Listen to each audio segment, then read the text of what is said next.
पटना की पुलिस आखिर इतना निकम्मा कैसे हो सकती है?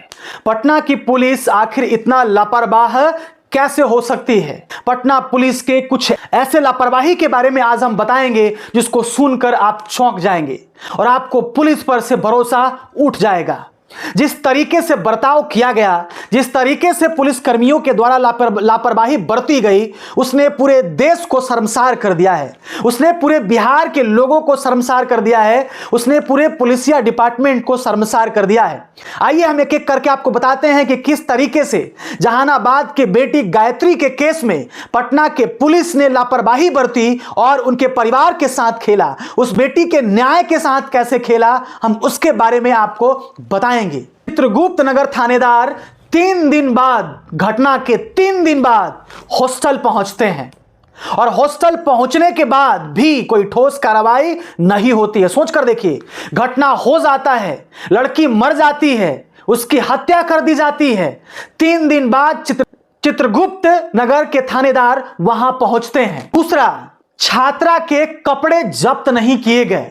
पुलिस वहां पहुंची तो जरूर, लेकिन कोई ठोस कार्रवाई नहीं किया गया। पहले दिन चालक को, जो गाड़ी चलाता है, उस चालक को मौके पर भेजा गया। उस घटना स्थल पर चालक को भेजा गया और कहा गया कि जरा देख कर आइए कि क्या मामला हुआ है। चौथा, सबसे बड़ी लापरवाही, पुलिस वहां पहुंचती तो जरूर है, लेकिन हॉस्टल को सील नहीं किया जाता है। हॉस्टल को ऐसे ही खुला छोड़ दिया जाता है ताकि सबूत को मिटाया जा सके, सबूत को खत्म किया जा सके। प्रभात अस्पताल, जिसमें उस बेटी को भर्ती किया गया था, उस प्रभात अस्पताल के रिपोर्ट पर विश्वास कर लिया गया। प्रभात अस्पताल ने जो कहा, उस रिपोर्ट को पुलिस ने मान लिया और न्याय दे दिया, जजमेंट दे दिया और कहा कि इस लड़की की मौत ऐसे ही हो गई है, इस लड़की ने आत्महत्या किया है, इसमें किसी का भी कोई हाथ नहीं है। छठा सबसे बड़ा लापरवाही, बेटी का इलाज पीएमसीएच में नहीं करवाया गया। उस बेटी का पोस्टमार्टम भी नहीं हुआ था, लेकिन पटना के पुलिस ने कह दिया कि इनके साथ रेप नहीं हुआ है, इस बेटी के साथ रेप नहीं हुआ है। सोचिए किस तरीके से यहां के पुलिस ने लापरवाही बरती। इसलिए मैंने कहा कि इतना पटना का पुलिस निकम्मा कैसे हो सकता है? चित्रगुप्त नगर के थानेदार इतना निकम्मा कैसे हो सकते हैं? थानेदार साहब ने कहा कि नींद की गोली खाने से इसकी मौत हो गई है, दूसरा कोई कारण नहीं है। ये नींद की गोली खाती थी, इसके वजह से इनकी मौत हो गई है, दूसरा कोई कारण नहीं है। 9वां सबसे बड़ी लापरवाही कि थानेदार साहब ने कोई कार्रवाई नहीं किया, यानी कि कार्रवाई करने में उन्होंने बहुत देर कर दी।